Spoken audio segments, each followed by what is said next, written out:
৭৫ খ্রিস্টাব্দে পূর্ব হান রাজবংশের দ্বিতীয় সম্রাট লিউ ঝুয়াং মারা যান এবং তার পুত্র লিউ দা, যার বয়স ১৯ বছর, সিংহাসনে সফল হন।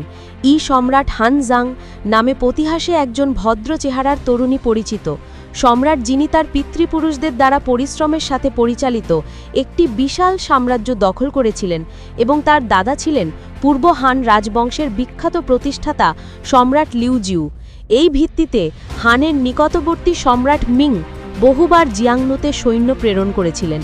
বহু বছর ধরে পতিত পশ্চিম অঞ্চলগুলির মৃতদেহগুলি সফলভাবে দমন করেছিলেন এবং ৭৪ খ্রিস্টাব্দে তিনি পশ্চিম অঞ্চল আশ্রিত অঞ্চল পুনরায় প্রতিষ্ঠা করেছিলেন।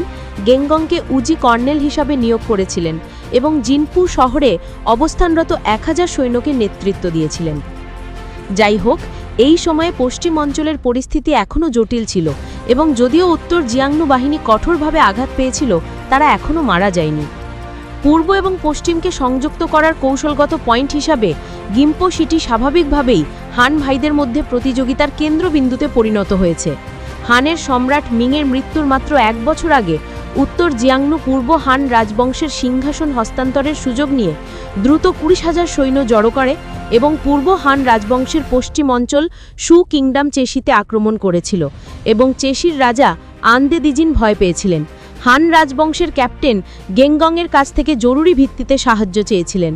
গেংগং জানতেন যে একবার পূর্ব হান রাজবংশের পতন হলে পশ্চিম অঞ্চলে যাওয়ার পথ আবার বিচ্ছিন্ন হয়ে যাবে, তাই সীমিত সৈন্যের ক্ষেত্রে তিনি এখনও উদ্ধারের জন্য ৩০০ জন লোকের একটি বাহিনী প্রেরণ করেছিলেন।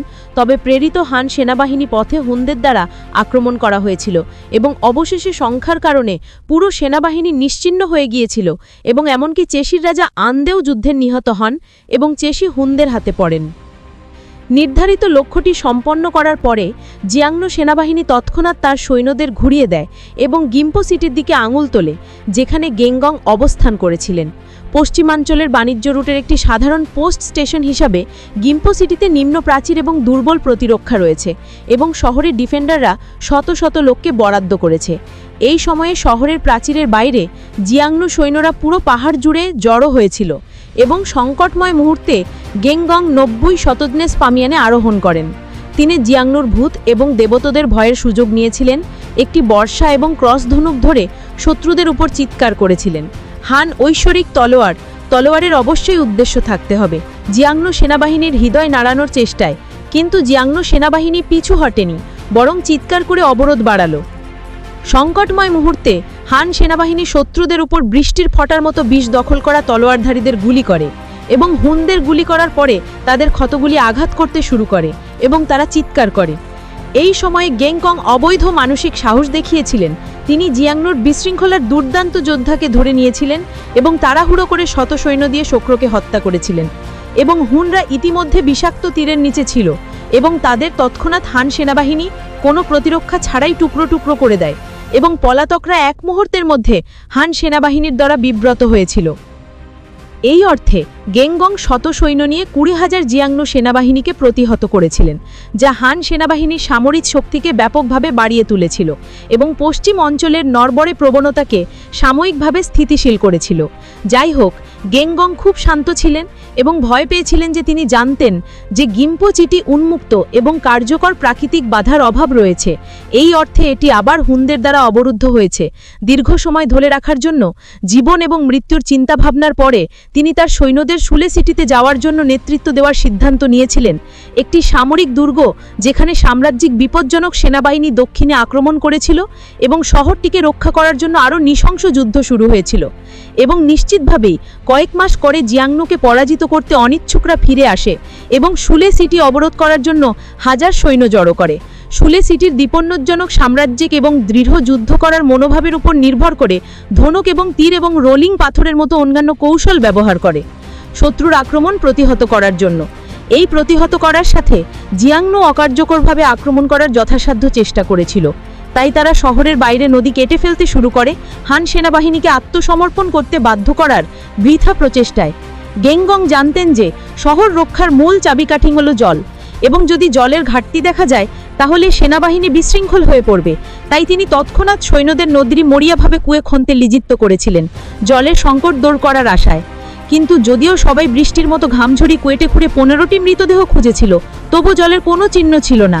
এই সময় সৈন্যরা ক্লান্ত এবং মরিয়া হয়ে পড়েছিল এবং জীবন এবং মৃত্যুর এই সংকটময় সন্ধিক্ষণে তীর এবং গুলি কেনার জন্য কেবল ঘোড়া থেকে জল টেনে নেওয়ার উপর নির্ভর করতে পেরেছিল। তবুও শুল সিটির প্রবেশদ্বারে উড়তে থাকা হান সেনাবাহিনীর পতাকা সর্বদা উঁচু হয়ে দাঁড়িয়েছিল এবং বাতাসে প্রচণ্ড শব্দ করছিল। হান সৈন্যদের দ্বারা প্রদর্শিত লৌহ ও রক্তের মনোভাব হুনদের গভীরভাবে হতবাক করেছিল। হান সেনাবাহিনীর ইচ্ছাকে সম্পূর্ণরূপে ভেঙে ফেলার জন্য ঝিয়াংনো আত্মসমর্পণের জন্য শহরের দূত প্রেরণ করেছিলেন এবং জুমো গেংগংকে রাজা করেছিলেন। গেংগং রাজি হওয়ার ভান করেছিলেন, কিন্তু যখন ঝিয়াংনো দূত শহরে প্রবেশ করেছিলেন তখন তিনি শহরের বাইরে হাজার হাজার শত্রু সৈন্যের সামনে ঘটনাস্থলেই রাষ্ট্রদূতকে হত্যা করেছিলেন এবং হান সৈন্যদের হাতকড়া পরার জন্য দূতের মাংস ব্যবহার করেছিলেন। এই নির্ণায়ক উপায়ে মারা যাওয়ার জন্য তার অদম্য সংকল্প দেখিয়েছিলেন। এই কীর্তিটি মান ঝিয়াং লাল অনুষ্ঠানে বিখ্যাত দক্ষিণ সং জেনারেল ইউফেই দ্বারা লিখিত ঝিয়াংনো অধ্যয়নের আসল চিত্র ছিল এবং ৭৬ খ্রিস্টাব্দে হান রাজবংশের সম্রাট ঝায়ং সিংহাসনে আরোহণ না করা পর্যন্ত তিনি অবশেষে সেলার থেকে শুলে শহরের দুর্দশার চিঠিটি দেখেননি। উদ্ধারের জন্য সৈন্য প্রেরণ করা হবে কিনা তা নিয়ে মন্ত্রীরা আদালতে একটি তীব্র বিতর্ক শুরু করেছিলেন এবং কিছু লোক বিশ্বাস করেছিলেন যে শুলে সিটি রাজধানী থেকে হাজার হাজার মাইল দূরে ছিল এবং উদ্ধারে প্রচুর জনশক্তি এবং বস্তুগত সম্পদ গ্রাস করা হবে এবং এই দীর্ঘ সময়ের মধ্যে বিচ্ছিন্ন শহরটি দখল করা হান সেনাবাহিনী কম বেশি ভাগ্যের মুখোমুখি হতে পারে। সৈন্য প্রেরণ চালিয়ে যাওয়া চুলহীন এবং অগ্নিহীন হতে পারে, তাই তারা উদ্ধার পরিত্যাগ করার পক্ষে সমর্থন করে। অন্যদিকে সিতুর রাজকীয় অফিসে রিপোর্ট করা মন্ত্রীদের অন্য অংশ বিশ্বাস করেছিল যে কৃষক এবং অন্যান্যরা 1 বছরের জন্য বিচ্ছিন্ন শহরে থাকবে এবং যদি রাজকীয় আদালত উদ্ধারে না যায় তবে এটি সীমান্ত সৈন্যদের হৃদয়কে শীতল করবে এবং ভবিষ্যতে কেউ হান রাজবংশের জন্য ঝুঁকি নিতে রাজি হবে না। একই বছরের নভেম্বরে রাজকীয় আদালত আনুষ্ঠানিকভাবে জিউকুয়ান গোষ্ঠীর প্রধান ডুয়ান পাংকে কমান্ডার হিসেবে নিয়োগ দেয় এবং জরুরিভাবে ঝাংয়ে জিউকুয়ান এবং দুনহুয়াং কাউন্টি থেকে অস্ত্রসৈন্য প্রেরণ করে এবং শানভিজাত শান কিংডম দ্বারা প্রেরিত শক্তিবৃদ্ধির সাথে একত্রিত হয় এবং অবশেষে ৭,০০০ লোকের একটি উদ্ধার বাহিনী একত্রিত করে।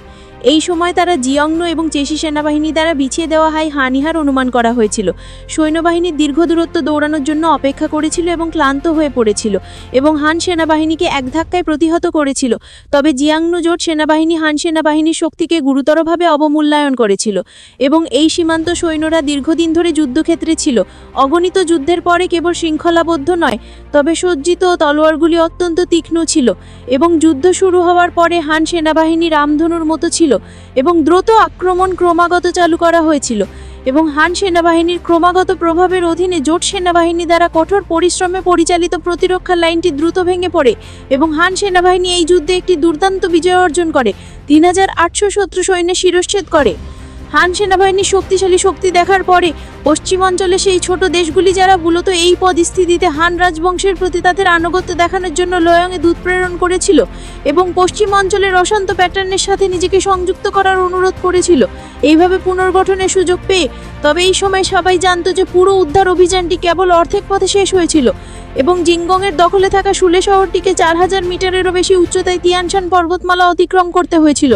এই সময়ে এটি তিয়ানশান পর্বতমালায় ভারী তুষারপাতের সাথে মিলে গিয়েছিল এবং রাস্তাগুলি দীর্ঘদিন ধরে ভারী তুষারপাতের দ্বারা চাপা পড়েছিল এবং এমন কঠোর পরিবেশে গাড়ি এবং ঘোড়াগুলি মোটেও যেতে পারছিল না।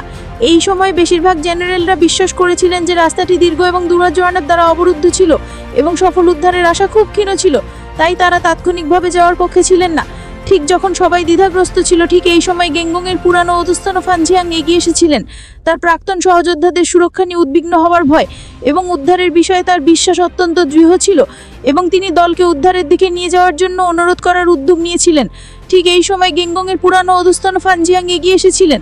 তার প্রাক্তন সহযোদ্ধাদের সুরক্ষা নিয়ে উদ্বিগ্ন হওয়ার ভয় এবং উদ্ধারের বিষয়ে তার বিশ্বাস অত্যন্ত দৃঢ় ছিল। এবং তিনি দলকে উদ্ধারের দিকে নিয়ে যাওয়ার জন্য অনুরোধ করার উদ্যোগ নিয়েছিলেন। শেষ পর্যন্ত কমান্ডার ডুয়ানপেং তার আন্তরিকতার দ্বারা অনুপ্রাণিত হয়ে তার অনুরোধে রাজি হয়েছিলেন, অর্ধেক সৈন্যকে ছিনিয়ে নেয় এবং তাকে তার মিশন শেষ করতে দেন। পরবর্তী ইতিহাসের বইগুলি যদিও তাদের তিয়ানশান পর্বতমালা অতিক্রম করার বিস্তারিত বিবরণ রেকর্ড করা হয়নি, তবে উদ্ধারের রাস্তা নিশ্চয়ই কঠিন এবং অত্যন্ত বিপজ্জনক ছিল। তাদের স্বদেশী প্রতি একটি শক্তিশালী মিশন নিয়ে প্যানকিয়াং এবং তার দল প্রচণ্ড ঠান্ডা, অক্সিজেনের অভাব, রুক্ষ রাস্তা এবং কঠিন তোষালপথের মতো বকো কাটানো সমস্যা কাটিয়ে এবং সুলে শহরে পৌঁছে